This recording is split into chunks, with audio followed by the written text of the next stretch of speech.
अष्टांग योग क्या है? अष्टांग योग अपने आप को मिटाकर समाधि तक पहुंचने की साधना है। अष्टांग योग महर्षि पतंजलि द्वारा बताया गया योग है जिसके जरिए मोक्ष तक जाया जा सकता है। अष्टांग योग सभी प्रकार के योगियों के लिए नहीं है, यह उन योगियों के लिए है जो कर्म में विश्वास करते हैं, यानी अष्टांग योग कर्म योगियों के लिए है। महर्षि पतंजलि ने कर्म योग के द्वारा समाधि तक पहुंचने के 8 अंग बताए हैं, जो हैं यम, नियम, आसन, प्राणायाम, प्रत्याहार, धारणा, ध्यान, समाधि।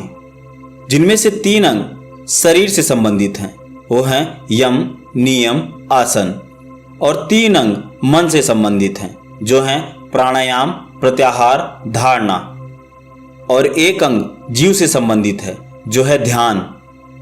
ध्यान योग में इसी को इस तरह बताया गया है। 3 शरीर से संबंधित चक्र, मूलाधार चक्र, स्वादिष्ठान चक्र, मणिपुर चक्र। 3 मन से संबंधित चक्र, अनाहत चक्र, विशुद्ध चक्र, आज्ञा चक्र। 1 जीव से संबंधित चक्र, सहस्त्रार्थ चक्र। 8वां अंग समाधि फलित होता है, यानी इसके बाद कुछ भी शेष नहीं बचता, यानी सहस्त्रार्थ चक्र के बाद मनुष्य शून्य में प्रवेश कर जाता है, सब शून्य हो जाता है। शून्य का मतलब जहां कुछ नहीं बचता, अब कुछ भी शेष नहीं है, मनुष्य सबके पार निकल जाता है। एक व्यक्ति ध्यान के मार्ग पर चलकर वो सब कुछ अनुभव कर सकता है जो एक अष्टांग योगी अनुभव करता है। इसका मतलब ये सभी मार्ग एक ही जगह जाकर खत्म होते हैं, वो अवस्था है समाधि की अवस्था। एक व्यक्ति जो ध्यान योग में प्रवेश करता है वह धारणा से शुरू करता है। यदि हमारी धारणा बराबर होती है तो एक पल में ध्यान लग जाता है, और एक पल के लिए भी यदि व्यक्ति का ध्यान लग गया तो नीचे के सभी अंग यम, नियम, आसन, प्राणायाम, प्रत्याहार स्वयं ठीक हो जाते हैं। पर यदि ध्यान योग आपका रास्ता नहीं है, आप कर्म योग में विश्वास रखते हैं, आप कर्म योगी हैं, तो आप महर्षि पतंजलि के अष्टांग योग को यम से शुरू करें। आजकल लोग योग को केवल आसन और प्राणायाम ही समझते हैं और नीचे के 2 अंग यम और नियम को भूल जाते हैं। इसके कारण उनका ध्यान सफल नहीं होता। आज से 5-7 हजार साल पहले यम से शुरू करना बड़ा आसान था। हमारे ऋषि मुनि अष्टांग योग को यम से ही शुरू करते थे, परंतु अब बहुत कठिन हो गया है। तो आइए अष्टांग योग के 8 अंगों को समझते हैं। तो पहला अंग है यम, जो कि संयम से आया है, जिसका अर्थ बाहरी अनुशासन होता है। जब हम इस दुनिया में आते हैं तो हम बहुत से लोगों और वस्तुओं के संपर्क में आते हैं, तो हमें किससे कैसा व्यवहार करना है यह हमें इसमें बताया गया है। महर्षि पतंजलि ने यम में 5 अनुशासन बताए हैं। अहिंसा, शब्दों, विचारों और कर्मों से अपनी और किसी की हानि नहीं करनी है। सत्य, विचार और व्यवहार में सत्यता होनी चाहिए। अस्तेय यानी चोर प्रकृति का ना होना। ब्रह्मचर्य यानी ब्रह्म जैसी चर्या, और अपरिग्रह, आवश्यकता से अधिक संचय नहीं करना। तो यम में यह 5 नियम बताए गए हैं। तो आप अपने आसपास देखिए, क्या हम इस नियम के अनुसार चल रहे हैं? नहीं, बल्कि हम इसके विपरीत आचरण कर रहे हैं, क्योंकि हम अब जरा जरा सी बातों पर हिंसा करने लगे हैं। रास्ते में चलते हुए जरा सी किसी बात पर किसी का कॉलर पकड़ लेते हैं, यानी हम न जाने कितनी ही हिंसा रोज कर रहे हैं। हर बात पर हम झूठ बोलते हैं। आजकल हर व्यक्ति दूसरे को चोट पहुंचाना चाहता है, उसे लूट लेना चाहता है, और हमेशा हमारे मन में काम वासना के विचार चलते रहते हैं। हम हमेशा काम वासना के विषय में ही सोचते रहते हैं। लेकिन बहुत समय पहले यह सब कुछ फॉलो करना बहुत आसान था। महर्षि पतंजलि ने दूसरे अंग के बारे में क्या कहा है? नियम। नियम में भी 5 बातें बताई गई हैं। शौच यानी शरीर और मन की शुद्धि। संतोष, अपनी स्थिति में सदा संतुष्ट रहना। तप, स्वयं से अनुशासित रहना। स्वाध्याय, आत्मचिंतन करना। ईश्वर प्रणिधान यानी परम ऊर्जा के प्रति पूर्ण श्रद्धा रखना। अब देखा जाए तो हम इन बातों का भी आचरण नहीं करते। हमारा मन अशुद्धियों से भरा हुआ है। हम अपने मन और अपने शरीर से पूर्णतः अशुद्ध हैं। आज हम जो भी कार्य कर रहे हैं वो प्रकृति के अनुरूप नहीं कर रहे हैं। हर काम हम प्रकृति के विरुद्ध कर रहे हैं। आज भी पूरी सृष्टि नियम से चलती है। केवल मनुष्य ही है जो नियम के विरुद्ध चलता है। कोई भी कार्य समय पर नहीं करता, यहाँ तक कि पशु पक्षी भी समय से उठ जाते हैं, समय से अपना कार्य करते हैं, लेकिन मनुष्य अपना कोई भी कार्य समय से नहीं करता। अभी भी बहुत से लोग हैं जो 12 या 1 बजे खाना खाते हैं। बहुत से ऐसे लोग हैं जो दोपहर को 2 या 3 बजे सोकर उठते हैं। जब हम इस प्रकार का आचरण करेंगे तो कैसे हम शरीर और मन की शुद्धि कर पाएंगे। संतोष। आज प्रत्येक मनुष्य असंतुष्ट है। किसी को अपने अंदर संतोष नहीं है। जितना भी धन है वह उसे बढ़ाने के लिए ही असंतुष्ट हुआ जा रहा है। उसके अंदर संतुष्टि तो है ही नहीं। किसी भी व्यक्ति को संतोष नहीं है। कितनी ही चीजें क्यों ना खरीद ले, कितना ही धन क्यों ना इकट्ठा कर ले, कितनी ही शोहरत क्यों ना पाले, वह असंतुष्ट ही है। और यह संतोष तभी पैदा होगा जब वह तप करे और खुद को अनुशासित करे। देखिए, ये सभी अंग एक दूसरे से जुड़े हुए हैं। यदि उसे खुद को अनुशासित रखना है तो उसे स्वाध्याय यानी आत्मचिंतन करना होगा। उसे यह सोचना होगा कि मैं क्या कर रहा हूं। लोग जो भी कार्य कर रहे हैं बस उसे करते ही जा रहे हैं। उन्हें पता ही नहीं है कि उन्हें कहाँ रुकना है। बस कुछ खरीद रहे हैं तो खरीदते जा रहे हैं, खा रहे हैं तो खाते जा रहे हैं। उन्हें अनुशासन का पता ही नहीं है। ईश्वर प्रणिधान। हमें परम ऊर्जा के प्रति श्रद्धा रखनी होगी, लेकिन आज हो क्या रहा है, लोग भगवान के अस्तित्व को ही नकारते हैं, इस परम ऊर्जा को ही नकारने लगे हैं। महर्षि पतंजलि तीसरे अंग आसन में बताते हैं स्थिर सुखमासनम, यानी स्थिर सुखमय आसन, यानी शरीर जिसमें बिना तकलीफ के रह सके। आजकल लोग थोड़ा सा भी शांति से बैठ नहीं सकते, कुछ ना कुछ करते रहते हैं। उन्हें थोड़ा सा समय मिल जाता है वो घूमने निकल जाते हैं। चलिए, अगर आपसे ही कहा जाए कि आप कुछ देर शांति से बैठ जाएं, एक स्थिर आसन में बैठ जाएं, तो क्या आप बैठ पाएंगे? आप परेशान हो उठेंगे, आपके अंदर विचार पनपने लगेंगे, आप इधर उधर भागने की कोशिश करने लगेंगे। आपको ऐसा लगेगा जैसे आपको कोई ऑपरेट कर रहा है, कोई आपसे कोई जबरदस्ती कार्य करा रहा है। आप बैठ ही नहीं सकते। बैठ जाएंगे तो मोबाइल ऑपरेट करने लगेंगे, कोई गाना सुनने लगेंगे, यानी आपको शांति से स्थिर होकर एक आसन में बैठा ही नहीं जाएगा। आप एक दिन 1 घंटे के लिए प्रयोग करके देख लीजिए। आप एक कमरे में एक आसन लगाकर बैठ जाइए, देखिए क्या आप बैठ पाते हैं। या तो आप सो जाएंगे या कोई ना कोई कार्य करने लगेंगे। इसलिए महर्षि पतंजलि को आसन अंग जोड़ना पड़ा।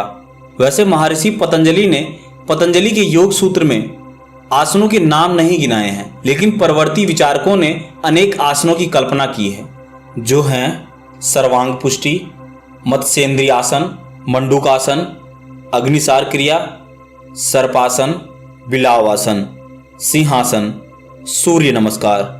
इन आसनों में शरीर के लिए ये आसन हैं, मन के लिए ये 3 क्रियाएं हैं, ओशो भस्त्रिका, ओशो कपालभाति और अनुलोम विलोम, और जीव के लिए केवल एक ध्यान है।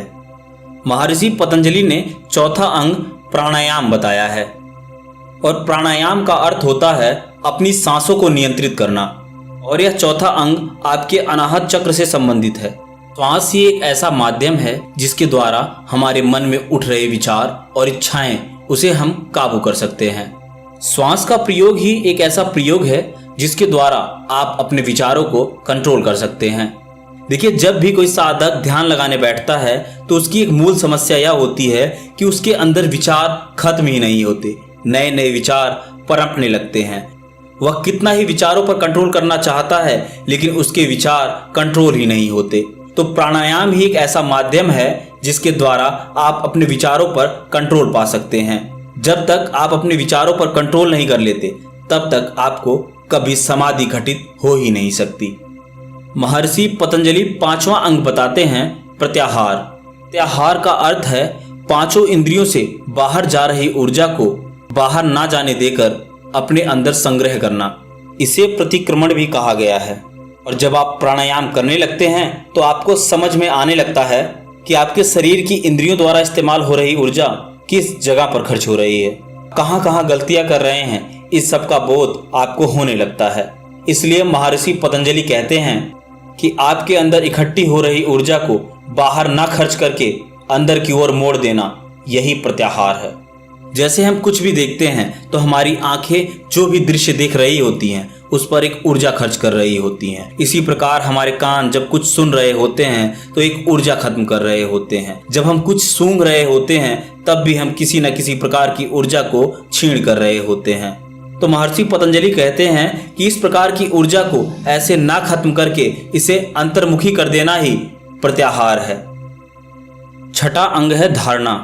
इसमें महर्षि पतंजलि कहते हैं कि जब हम अपने भीतर ऊर्जा को संग्रहित करना शुरू कर देते हैं तो अपने भीतर जमा हुई बहुत सारी ऊर्जा से हमें बहुत सी शक्तियां मिलती हैं और इन शक्तियों से हम कई सिद्धियां भी प्राप्त करते हैं।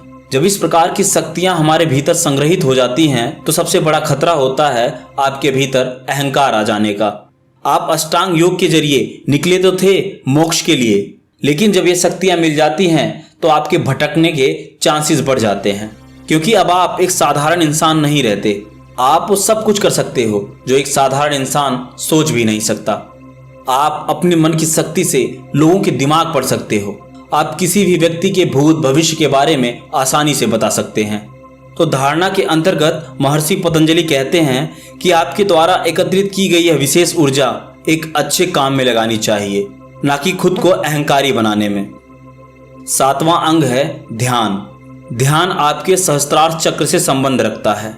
अब इस ध्यान के लिए कोई विशेष विधि है ही नहीं, क्योंकि आप इसमें कुछ कर ही नहीं सकते, क्योंकि ध्यान तो अपने आप घटित होता है, उसे किया नहीं जाता। इसमें करने जैसा कोई तरीका, कोई विधि नहीं है। जैसे आप सोना चाहते हैं लेकिन आप सो नहीं सकते, लेकिन आप सोने लायक माहौल बना सकते हैं। यानी सोने के लिए जो जरूरी है वो आप कर सकते हैं। जैसे एक अच्छा मुलायम गद्दा लगा सकते हैं ताकि आपको एक अच्छी और बेहतर नींद आए। इसी प्रकार आप ध्यान लगाने की सिर्फ कोशिश कर सकते हैं। ध्यान की अवस्था में आप बैठकर किसी वस्तु पर ध्यान लगाकर अपने विचारों से मुक्त हो सकते हैं। जैसे जैसे आप अपने विचारों से मुक्त होते रहेंगे, आप एक अलग ही अवस्था को प्राप्त करते जाएंगे। जब आप विचार शून्य हो जाते हैं तब एक परम ऊर्जा उतरती है। उस अनुभव को ध्यान कहते हैं। लेकिन आजकल लोग इस दुनिया के दुखों को देखकर शांत हो जाते हैं। यह शांति कोई ध्यान नहीं है। समाज से मिले दुखों के कारण जब आपके अंदर शांति आती है तो यह शांति ध्यान नहीं है, लेकिन जब यह परम ऊर्जा उतरती है तब आप आनंदित हो उठते हैं। लेकिन ध्यान थोड़े थोड़े समय में टूट जाता है। जैसे कोई दूसरा विचार आपके मन में आ गया या किसी ने आपको आवाज दे दी तो ध्यान टूट जाता है। याद रखिए, यदि आप यह सोच रहे हैं कि आपको कोई विचार नहीं आ रहा है, यह भी एक प्रकार का विचार ही है। और यदि आप यह सोच रहे हैं कि आपको एक परम ऊर्जा का अनुभव हो रहा है तो भी यह एक प्रकार का विचार ही है। जब तक आपको यह महसूस हो रहा है कि आपके बॉडी में आपके साथ क्या क्या हो रहा है, तब तक यह ध्यान नहीं है। जब ध्यान घटता है, इस अनुभव को आप किसी भी प्रकार नहीं कह सकते, इसलिए इस अवस्था को शून्य कहा गया है।